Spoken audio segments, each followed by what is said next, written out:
Olá, meus irmãos e minhas irmãs, ouvinte do canal Obed Ferreira, Estudos Bíblicos.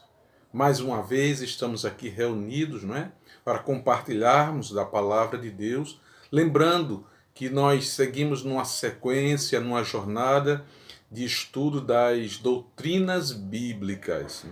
Já estudamos inicialmente sobre as Escrituras, falamos depois sobre Deus Pai, Deus Filho, Deus Espírito Santo, a Trindade ou da Triunidade. E nesse dia nós estaremos estudando justamente sobre o homem e o pecado. Deus criou o homem à sua imagem e semelhança, deu instruções, mas o homem desobedeceu. E aí nós vemos hoje o homem frente a frente com o pecado, diante de Deus. E agora, o que fazer? Então, na manhã desse dia, nós nos disporemos para estudar, para refletir um pouco, ainda que com breves palavras, vídeos curtinhos que nós temos preparados, não delongamos muito na palavra, na discussão, mas procuramos ser objetivos no trato desses assuntos.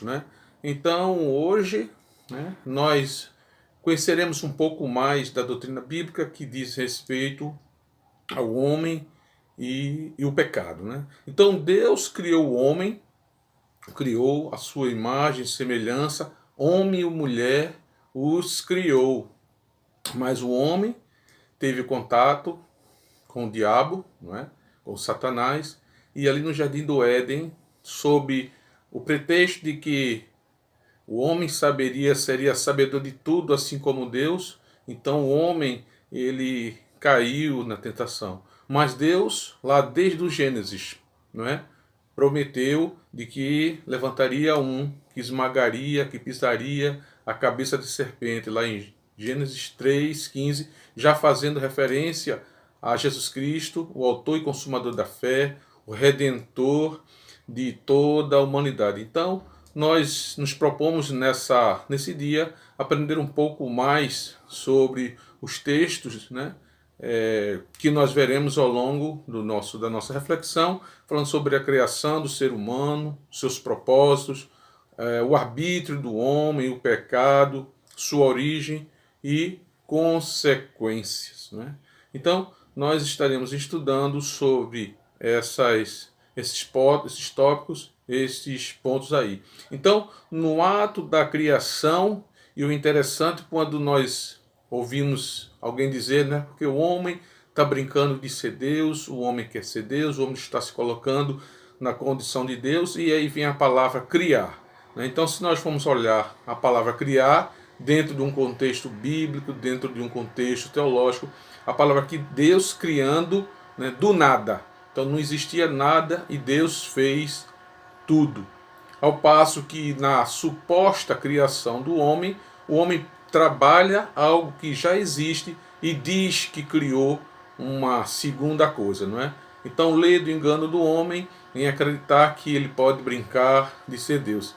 Evidentemente que dentro do tempo certo, Deus há de se revelar, e Deus tem se revelado ao homem que tem essa arrogância, e essa presunção.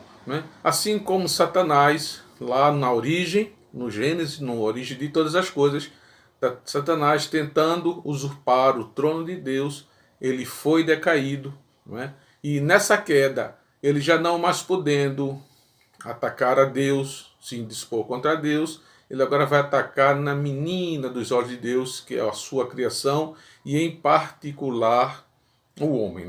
Então, se nós abrirmos as nossas Sagradas Escrituras, e aí eu recomendo que você mantenha a sua Bíblia aberta para acompanhar a nossa reflexão. Os irmãos poderão, e você também que nos acompanha, que nos ouve, poderão nos acompanhar. Então os textos de Gênesis 3 e Ezequiel 28 nos fala justamente do pecado, da origem do pecado na vida do ser humano, a partir da manifestação de Satanás, a partir da manifestação do diabo. Então, nesse preâmbulo, nesse início de discussão, damos ênfase a essa criação, e chamando a atenção com relação à criação de Deus, criou o homem, eu gostaria de chamar a atenção para o texto de Efésios, capítulo 1, versículos 11 e 12, onde nós lemos: Nele também fomos feitos herança, predestinados conforme o propósito daquele que faz todas as coisas segundo o destino da sua vontade, a fim de sermos para o louvor da sua glória, nós o que antes havíamos esperado em Cristo. Então aqui um dos textos que nos mostra que Deus criou o homem à sua imagem e semelhança, mas para que esse mesmo homem ele pudesse adorar, louvar, não é? Inclusive através do domínio sobre todas as coisas. Né? Então Deus deu ao homem o poder de dominar sobre todas as coisas. Mas esse homem, tendo conhecido, tendo se metido com Satanás, o diabo, ele andou se impressando, e até hoje a humanidade toda geme por conta do pecado. Né? Então criou Deus o homem no sexto dia, e aí nós encontramos lá em Gênesis capítulo 1, versículos de 26 a 31. Né? O fato de sermos criados e redimidos por Deus em Cristo Jesus revela dois princípios. Né? Então no ato da criação nós já percebemos dois princípios. O princípio, né, da convicção e o princípio da possibilidade, né, da possibilidade, né, da responsabilidade, aliás, né, a responsabilidade. A convicção significa o reconhecimento de que somos filhos de Deus, né, pelo direito da criação. Lembrando lá em João capítulo 1, versículo 12, vamos ver, João 12, vamos ver o que nos diz João, o Evangelho de João 12, que diz: Mas todos os que receberam aos que creem no nome de Jesus, deles a prerrogativa ou poder de se tornarem filhos de Deus. Ou seja, o homem hoje, né, depois de Jesus Cristo, ele não é mais filho de Deus simplesmente pelo direito da criação. Né? Então o homem tornou-se criatura de Deus, criação de Deus. Mas agora, com o advento de Jesus Cristo, como nos diz o texto de João, capítulo 1, versículo 12, o homem agora passa a se tornar filho de Deus a partir do momento em que crê e confessa o nome do nosso Senhor e Salvador Jesus Cristo. E em segundo lugar, a questão, não é, da responsabilidade. Então, somos responsáveis por aquilo que nós fazemos. E eu costumo dizer que o homem é livre para escolher, mas não é livre das consequências das suas escolhas. Então o Senhor nos criou o homem a sua imagem e semelhança, para honrar e para glorificá-lo e para viver como sal da terra e luz do mundo. Né? Então sobre o homem recai todas essas responsabilidades, mas também os direitos de serem feitos filhos de Deus, a saber, os que creem em Jesus Cristo.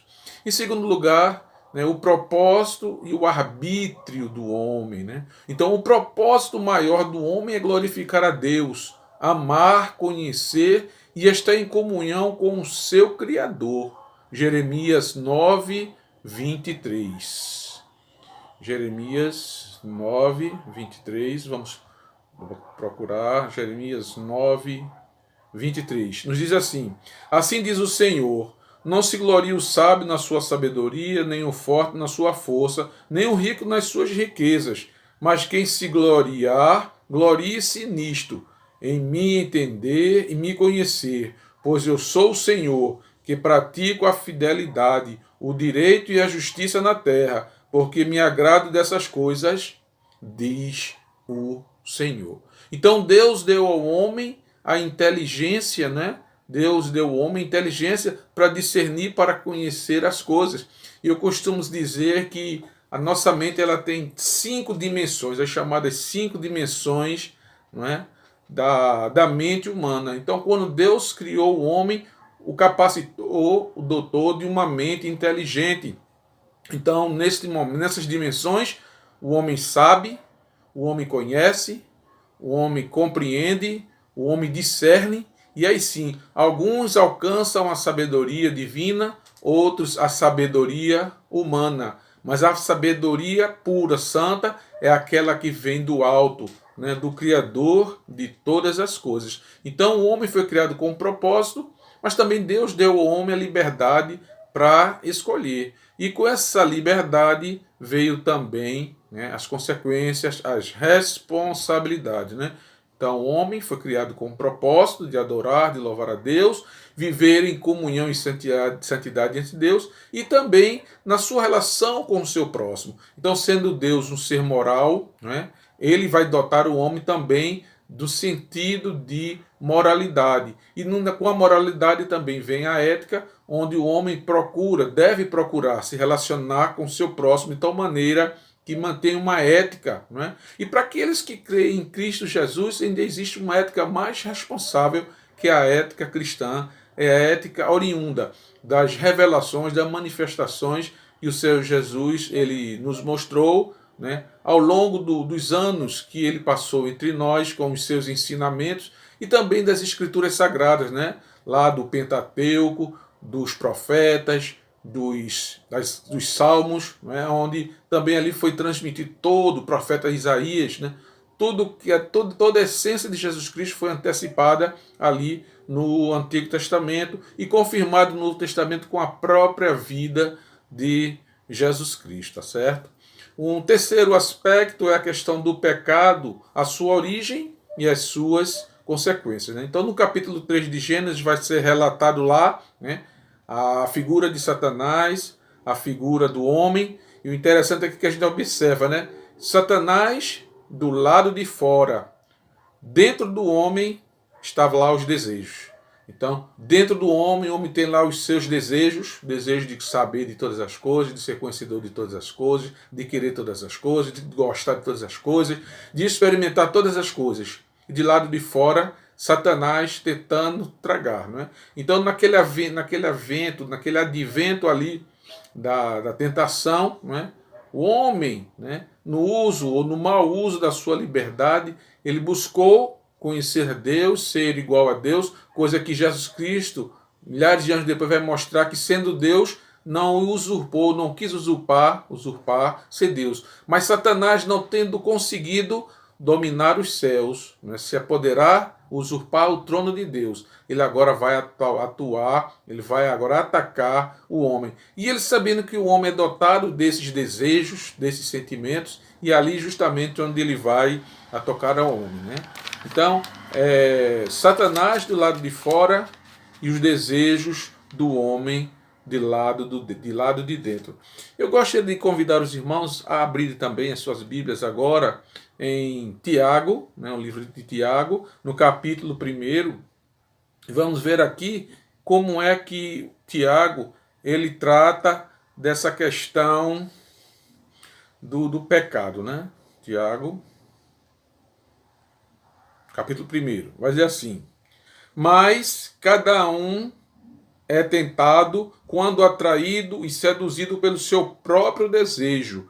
Então o desejo, tendo concebido, dá à luz o pecado, e o pecado, após se consumar, gera a morte. Então foi o que acabamos de dizer, né? O desejo está no coração do homem, o desejo deve estar cativo à vontade, à mente do homem. Né? Mas quando essa mente ela se encontra distante dos propósitos, dos ensinamentos, das orientações, das ordens, das instruções deixadas por Deus, esse homem agora ele fica vulnerável à ação do inimigo, à ação do diabo. Então, o desejo está dentro do coração do homem, né? Mas o diabo está do lado de fora, oferecendo ao homem, né, todas essas vantagens, a promessa de satisfação dos desejos do homem. Então, atraído e seduzido pelo próprio desejo, então o homem vai conceber, e no conceber desse desejo vem o pecado, e com o pecado a morte. Então os olhos estimulam o desejo vence a resistência da vontade, o corpo obedece ao seu impulso, e o ato da satisfação é seguida imediatamente pelo remorso e pela sensação de culpa. Depois que se toma muita bebida alcoólica, no dia seguinte, né, vem, aquela sensação horrível de mal-estar.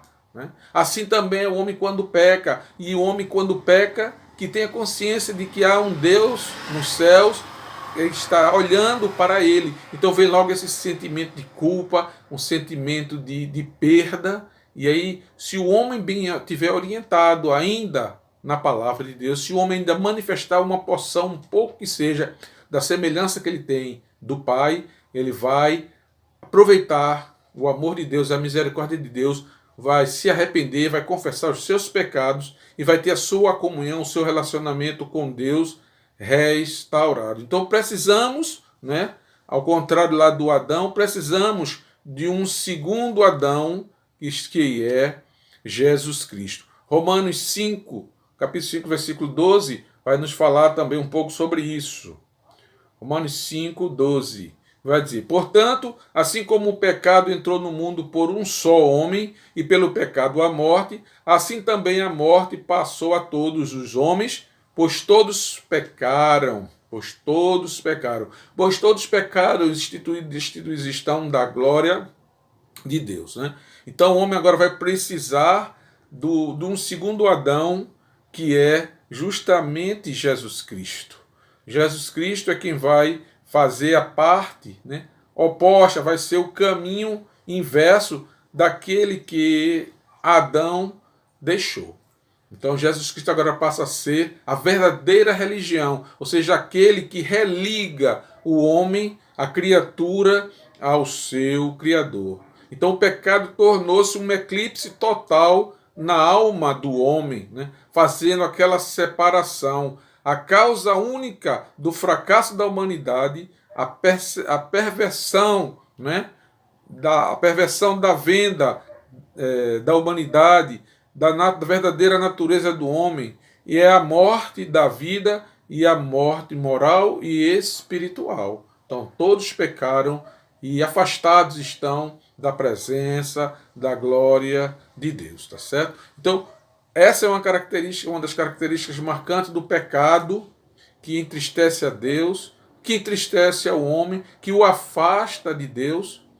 Muito embora ao longo dos séculos, né, o povo de Deus tenha observado para o mundo, tenha olhado para o mundo e tem visto que, muitas vezes, situações adversas, situações que deveriam levar o homem a se buscar reconciliação com o seu Criador, muitos continuam ainda mostrando os dentes para Deus, se levantando contra tudo aquilo que se diz ou pelo que se chama Deus, né?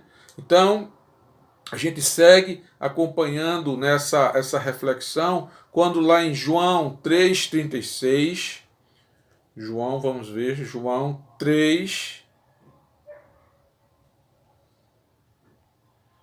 3,36, vamos ver.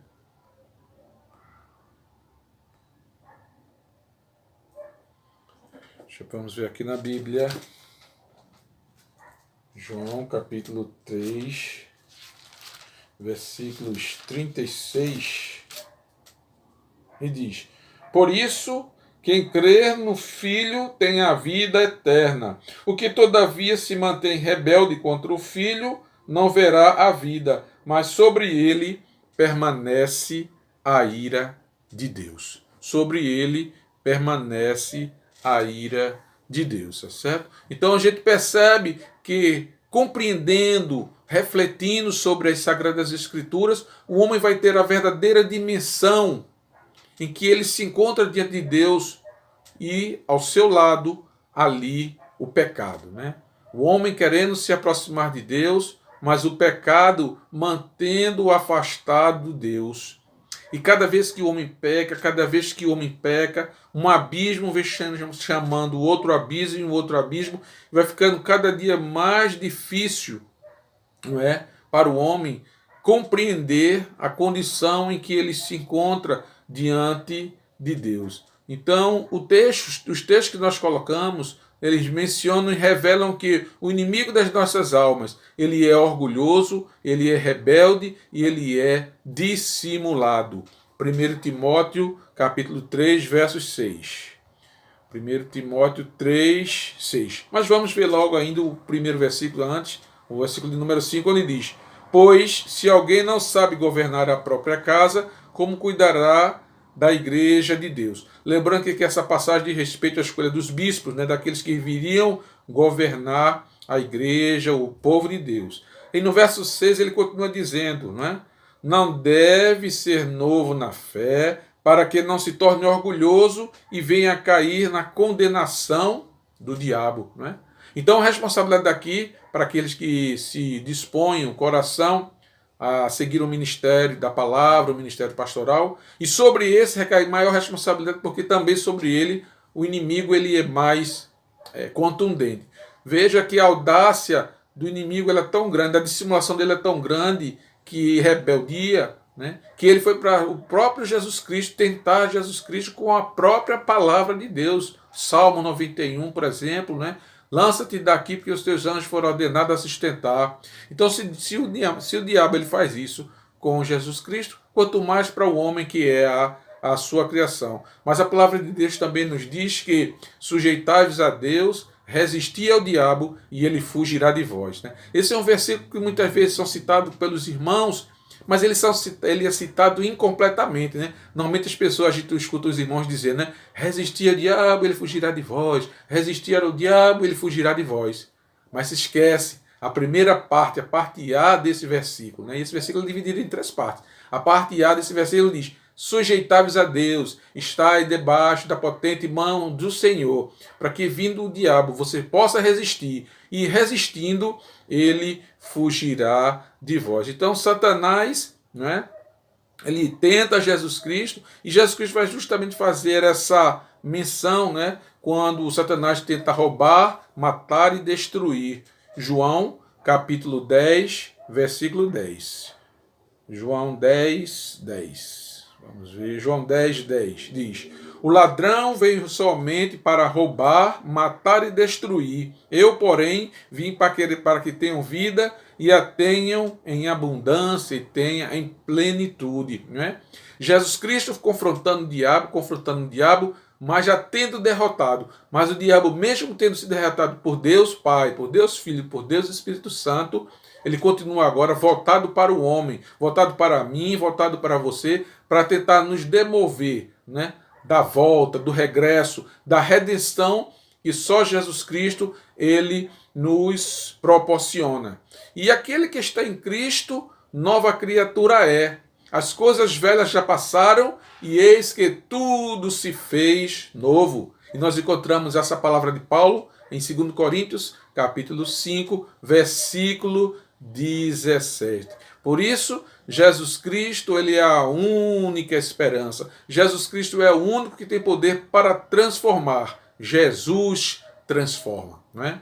E você que neste dia, que já confessou, já reconhece Jesus Cristo como seu único e suficiente Salvador, você que tem a consciência, né, da condição de pecador, mas agora tendo crido em Jesus Cristo, tendo confessado Jesus Cristo, agora você tornou-se, você é uma nova criatura, um filho de Deus. E agora, com a grande responsabilidade de transmitir essa mensagem para tantos quantos ainda não refletiram, ainda não pensaram na dimensão, né, da sua condição de morte, de pecado, né?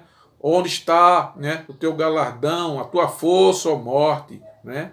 Porque a nossa presença ela deve estar constantemente diante do nosso Senhor e Salvador Jesus Cristo. Né? Que nesse dia, você que porventura está, né, ouvindo, assistindo esse vídeo, essa breve reflexão, você possa, no dia de hoje, meditar, reconhecer a sua condição diante do Senhor, diante do Senhor Jesus, nosso Salvador, e que você possa realmente entregar a sua vida a Ele, para que você possa agora a gozar uma nova vida, passar a ser uma nova criatura, ter a sua comunhão com o Criador, com o Pai, restaurada, restabelecida, e daí por diante seguir uma nova vida na presença de Deus, juntamente com os irmãos, com todos os salvos, com todos os santos, tá certo? Então, a mensagem que eu deixo para você nesse dia é que se você é um salvo em Jesus Cristo, tenha a sua aliança com Jesus Cristo renovada, renove, né, os votos de santidade na presença do Senhor, consagre mais a sua vida, coloque-se à disposição do Senhor. E se você, porventura, ainda não fez essa decisão diante de Jesus Cristo, hoje é um dia aceitável. não endureçai o vosso coração quando ouvires a voz de Deus, tá certo? Chegamos ao final, a mais um final de mais um vídeo, desejando, Deus, que estaremos em breve novamente. Oremos. Senhor, nosso Deus, nosso Pai, graças te damos, Senhor, por mais este dia, de estarmos diante de Ti, ó Pai, mediante a Tua palavra, que ela é rica e eficaz para nos perdoar. Ela que faz a separação entre a alma e o espírito, entre a medula, né? E assim, ó Pai, nós seguimos confiando em Ti. Oro, ó Pai, por aqueles que ainda não reconhecem o Teu Filho Jesus como único e suficiente Salvador, mas que hoje, ó Pai, eles tenham uma oportunidade de serem tocados pelo Teu Divino e Santo Espírito e confessem Jesus Cristo como único e suficiente Salvador e Senhor de suas vidas. Aguardamos ao Senhor para que numa próxima oportunidade nós estejamos novamente aqui diante dos irmãos, diante dos amigos que acompanham o nosso trabalho. Fica, pois, conosco, em nome de Jesus Cristo. Amém. Pronto, meus irmãos, meus amigos. Aguardamos em Deus a oportunidade para, num próximo vídeo, estarmos novamente compartilhando com vocês. Lembrando que estamos estudando uma série, né, sobre doutrinas bíblicas, tá certo? Fiquem todos na paz do Senhor e até a próxima oportunidade.